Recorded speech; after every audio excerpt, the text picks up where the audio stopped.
चलिए आज भारत के एक ऐसे कोने की सैर करते हैं जिसे भारत का स्कॉटलैंड भी कहा जाता है। आज हम बात करेंगे कुर्ग की, एक ऐसी जगह जो अपनी हरी भरी वादियों और बहादुर लोगों के लिए मशहूर है। तो शुरू करते हैं। कहते हैं कि कुर्ग स्वर्ग का वो टुकड़ा है जो शायद ईश्वर के राज्य से ही बहकर जमीन पर आ गया है। ये लाइनें सिर्फ कहने के लिए नहीं है, ये वो एहसास है जो कुर्ग में कदम रखते ही होता है। तो आखिर ये जन्नत का टुकड़ा है कहाँ? कुर्ग, जिसे कोडगू भी कहते हैं, कर्नाटक का सबसे छोटा जिला है। ये मैसूर के शाही शहर और मंगलौर के तटीय इलाके के ठीक बीच में घुमावदार पहाड़ियों की गोद में बसा है। तो चलिए सबसे पहले कुर्ग की हवा में घुल जाते हैं और महसूस करते हैं कि यहाँ का मौसम और माहौल इसे इतना खास क्यों बनाता है। जरा सोचिए, इस छोटे से जिले का लगभग 30% हिस्सा, मतलब करीब करीब 1/3, घने सदाबहार जंगलों से ढका हुआ है।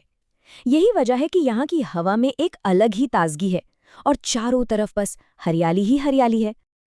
तो अगर यहाँ जाने का प्लान हो तो सबसे अच्छा समय कौन सा है? देखिए, मॉनसून में तो यहाँ बादल जमकर बरसते हैं, तो उस वक्त बचना बेहतर है। लेकिन सितंबर से मार्च के बीच यहाँ खुशियों का मौसम शुरू होता है। मौसम इतना प्यारा होता है कि बीच बीच में पड़ती हल्की बौछारें भी किसी तोहफे जैसी लगती हैं। और हाँ, कूर्ग की हवा में ना एक खास बात है। यहाँ हवा में ही ताज़ी कॉफ़ी की महक घुली रहती है। सोचिए, पेड़ों की छांव में दूर दूर तक फैले कॉफ़ी के बागान और उनके बीच बने पुराने औपनिवेशिक बंगले। एक ऐसी तस्वीर जो जहन में बस जाती है। लेकिन कूर्ग की पहचान सिर्फ इसकी खूबसूरती से नहीं है, बल्कि इसके लोगों से भी है। यहाँ बसते हैं कोडावा, जो अपनी आज़ादी और बहादुरी के लिए जाने जाते हैं। अब एक दिलचस्प बात, कोडावा लोगों की उत्पत्ति आज भी एक रहस्य है।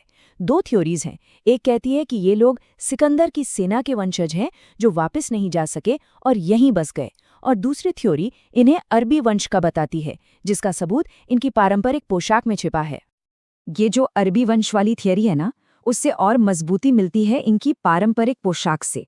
ये जो लंबा काला कोट है, जिसे कुपिया कहते हैं, ये अरब और कुर्द लोगों के कुफिया से काफी मिलता जुलता है। बहादुरी तो कोडावा लोगों के खून में है। इनकी एक शानदार मार्शल विरासत है। भारतीय सेना की कूर्ग रेजिमेंट सबसे ज्यादा सम्मानित रेजिमेंटों में से एक है। और ये जानकर शायद हैरानी हो कि भारतीय सेना के पहले प्रमुख जनरल करियप्पा भी एक कूर्गी ही थे। इतना ही नहीं, आज भी पूरे भारत में सिर्फ कोडावा ही ऐसे लोग हैं जिन्हें बिना लाइसेंस के हथियार रखने की इजाजत है। कूर्ग की कहानी यहाँ के जंगलों और नदियों के बिना अधूरी है। तो अब जरा रुख करते हैं कूर्ग की कुदरती दुनिया की तरफ, जहाँ कावेरी नदी का राज चलता है। कावेरी नदी इस पूरे इलाके की जीवन रेखा है। इसका पानी कूर्ग की पहाड़ियों और घने जंगलों से ही आता है, जो इस पूरे इकोसिस्टम को जिंदा रखता है। और जहाँ कावेरी है, वहाँ जिंदगी का मेला लगा है। नदी में बड़ी बड़ी महासीर मछलियां तैरती हैं, तो किनारों पर किंगफिशर अपने शिकार पर झपट्टा मारते हैं। ऊपर पेड़ों से गिलहरियां और लंगूर पानी में आधे खाई फल गिराते हैं, और इन सब के बीच जंगली हाथी मजे से नहाते हुए दिख जाते हैं। अच्छा, तो कूर्ग का मतलब सिर्फ शांत और सुकून भरी जगह ही नहीं है, यहाँ रोमांच भी है। अब बात करते हैं यहाँ के एडवेंचर की।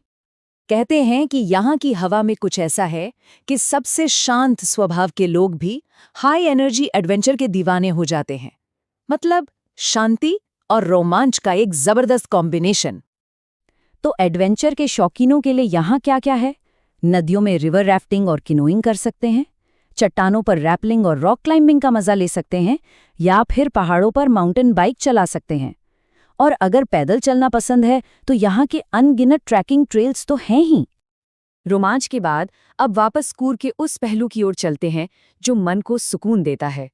चलिए भारत की आत्मा की खोज में थोड़ा और गहरा उतरते हैं। सोचिए, मेहनत करके ब्रह्मगिरी की पहाड़ियों पर चढ़े और फिर सामने जो नज़ारा होता है, धुंध में लिपटा पूरा कूर्ग, एक ऐसा दृश्य जो हमेशा के लिए याद रह जाता है। और फिर है निसर्गधाम, एक 64 एकड़ का द्वीप जहां पहुंचने के लिए एक रस्सी का पुल पार करना पड़ता है। ये जगह शांति और खूबसूरती का एक अद्भुत संगम है। लेकिन इन नज़ारों के अलावा इस क्षेत्र को जो चीज़ सबसे खास बनाती है, वो हैं यहाँ के लोग। कुर्गी लोग अपनी मेहमान नवाजी के लिए जाने जाते हैं और उनके पास अपने पूर्वजों की बहादुरी की अनगिनत कहानियां होती हैं, जिन्हें वे बड़े गर्व से सुनाते हैं। और कूर्ग में एक और सरप्राइज भी छिपा है। पास में ही बायलाकुप्पे में भारत की सबसे बड़ी तिब्बती बस्ती है। यहाँ बौद्ध भिक्षुओं से मुलाकात हो सकती है। लाल, गेरुए और पीले कपड़ों में लिपटे इन भिक्षुओं को देखना एक अलग ही शांति का अनुभव देता है। कूर्ग की ये कहानी हमें सोचने पर मजबूर करती है कि भारत के दिल और आत्मा में ठीक ऐसी ही जगहों पर और ना जाने कितने आश्चर्य खोजे जाने का इंतजार कर रहे हैं।